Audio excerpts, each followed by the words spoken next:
नमस्कार, आगळी वेगळी रेसिपीमध्ये तुम्हा सर्वांचे मनापासून खूप खूप स्वागत आहे। आज आपण बघतो भेंडी फ्राय रेसिपी। नेहमीची 30 भेंडी खाऊन आपल्याला सुद्धा कंटाळा येतो आणि लहान मुले जर असतील घरात तर ती अजिबात भेंडी खात नाही। तुमच्या घरात जर लहान मुले असतील तर त्यांना ही भेंडी फ्राय नक्की बनवून खायला द्या। ही भेंडी फ्राय स्नॅक्स सारखे तुम्ही खाऊ शकता। मस्त असे चवीला भन्नाट लागणारे आहे। बघा इथं मस्त अशी कुरकुरीत बनून तयार होतात। बघा मस्त आवाजही कुडूम कुडूम येतो। तुम्हाला एक काप खाऊन दाखवते।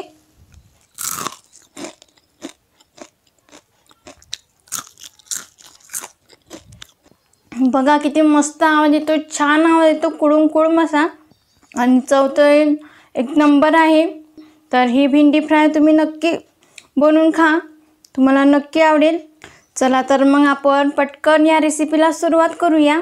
पण जर तुम्ही चॅनलवर नवीन असाल पटकन आगळी वेगळी रेसिपी चॅनलला सबस्क्राइब करायला विसरू नका आणि त्याचबरोबर बेल आयकॉन हिट करून ऑल सिलेक्ट करा। चला तर मग आपण चवीला ही भारी लागणारी अशी भेंडी फ्राय बनवायला सुरुवात करूया। भेंडी फ्राय करण्यासाठी लागणारे साहित्य पाहूया। इथं मी पाव किलो भेंडी घेतला आहे। त्याला स्वच्छपैकी 2 पाण्याने वॉश करून घेतलं आणि त्याला कपड्याने पुसून काढलं आणि एकदम कोरडं केलं आणि त्याचे मग असे काप करून घेतले। जो शेवटचा भाग होता तो काढून घेतला आणि जो समोरचं टोक होतं ते सुद्धा काढून घेतलं। म्हणजे एका भेंडीचे 4 काप केले मी। असे उभे कापून घ्यायचे। बघा या प्रकारे असे कापून घ्यायचे। 3 चमचे तांदळाचं पीठ आहे, 2 चमचे बेसन पीठ, 1 चमचा चाट मसाला, 1 चमचा लाल तिखट, अर्धा टीस्पून हळद, चवीनुसार मीठ। इथं अर्धा लिंबू घेतले मी, यातील बिया काढून घेतल्या। आता सर्वप्रथम हे मसाले यामध्ये घालून घ्यायचं आणि याला असं व्यवस्थित हे सगळ्या बाजूला लागलं पाहिजे, म्हणून याला असं टॉस करून घ्यायचं। नाहीतर मग इथं चमच्याच्या साहाय्याने असं याला मिक्स करून घ्यायचं। तुम्ही बघू शकता आपण यामध्ये चाट मसाला घातला आहे, त्यामुळे चव तर याची भारीच लागणार आहे। 30 भेंडी खाऊन आपल्याला कंटाळा येतो। चला तर मग म्हटलं चटपटीत भेंडी अशी तुम्हाला करून दाखवते। इथं अर्धा लिंबाचा रस हा पिळून घ्यायचा आणि पुन्हा एकदा हे मिक्स करून घ्यायचं। हे बघा इथं मी थोडं पाणी घेतलं आहे आणि फक्त आपल्याला थोडेसे शिंतोडे मारायचे, जास्त प्रमाणात नाही, थोडं म्हणजे याला मसाले छान कोट होतील। इथं मी थोडंच पाणी घातलं आहे आणि हे मसाले याला व्यवस्थित असे लावून घ्यायचे। या भेंडीला चांगले कोट होतील आणि आपली भेंडी खायला चवदार लागेल। आता मसाला व्यवस्थित कोट करून झाला। आता आपल्याला हे तळून घ्यायचे आहे।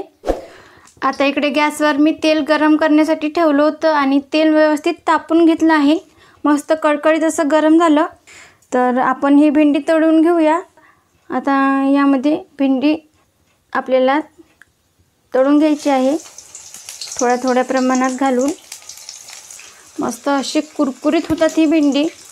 बऱ्याच जणांना भेंडी खायला आवडत नाही कारण ती चिकट होतात, चिवट होतात। भेंडीचे असे स्नॅक्स करून खा, तुम्हाला खूप आवडतील। आणि आता या भेंडीला कुरकुरीत होईपर्यंत इथं तळून घ्यायचं आहे। तर या प्रकारची भेंडी तुम्ही नक्की खाऊन बघा, चवीलाही भारी लागणारी अशी भेंडी फ्राय इथं मी बनवत आहे। तुम्ही खूप प्रकारचे स्नॅक्स खाल्ले असतील, पण हा स्नॅक्स करून पहा, मस्त तुम्ही आवडीने खासाल।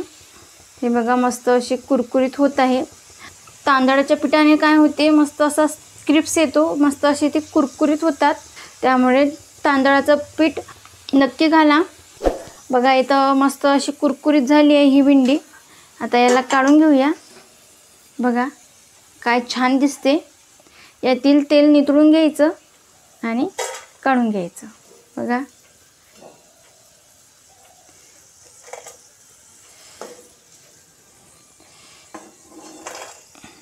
आता याचप्रमाणे मी सगळी भेंडी तळून घेते। आपला भेंडी फ्राय रेडी आहे आणि तुम्ही इथं बघू शकता मस्त असा मसाला व्यवस्थित लागला आहे, तेलात अजिबात सुटला नाही आहे, मस्त कोट झाला आहे। आणि बघा मस्त अशी कुरकुरीत झाली आहे बघा. मी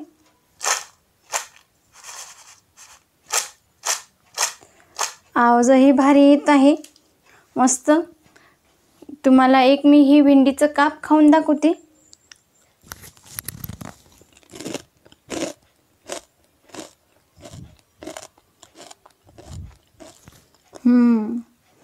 क्या बात आहे. एकदम भारी झाले आणि कुरकुरीत सुद्धा झाले. हे भेंडी फ्राय तुम्ही स्नॅक सारखे खाऊ शकता किंवा मग जेवणासोबत तोंडी लावायला सुद्धा हे घेऊन खाऊ शकता. छान लागते. चव तर भारीच आहे याची. तर बरेच जणांना भेंडी आवडत नाही, तर या प्रकारे असे भेंडीचे स्नॅक्स करून लगेच खा. छान लागते. तर मग तुम्हाला आजची ही रेसिपी कशी वाटली लगेच कमेंटमध्ये कळवा. तुम्हाला व्हिडिओ जर आवडला असेल तर लाईक करा. जास्तीत जास्त तुमच्या फ्रेंड फॅमिली रिलेटिव्हसोबत शेअर करा. तसेच आगळी वेगळी रेसिपी चॅनलला पटकन सबस्क्राईब करायला विसरू नका आणि त्याचबरोबर बेल आयकॉन क्लिक करून ऑल सिलेक्ट करा. ज्याने काय होईल मी छान छान रेसिपी अपलोड करेल त्याचे नोटिफिकेशन तुम्हाला येऊन जाईल. आज वेळात वेळ काढून तुम्ही ही रेसिपी बघितल्याबद्दल तुम्हा सर्वांचे मनापासून खूप खूप धन्यवाद. अशी छान छान रेसिपी बनवून खात जा. भेटूया नेक्स्ट व्हिडिओमध्ये.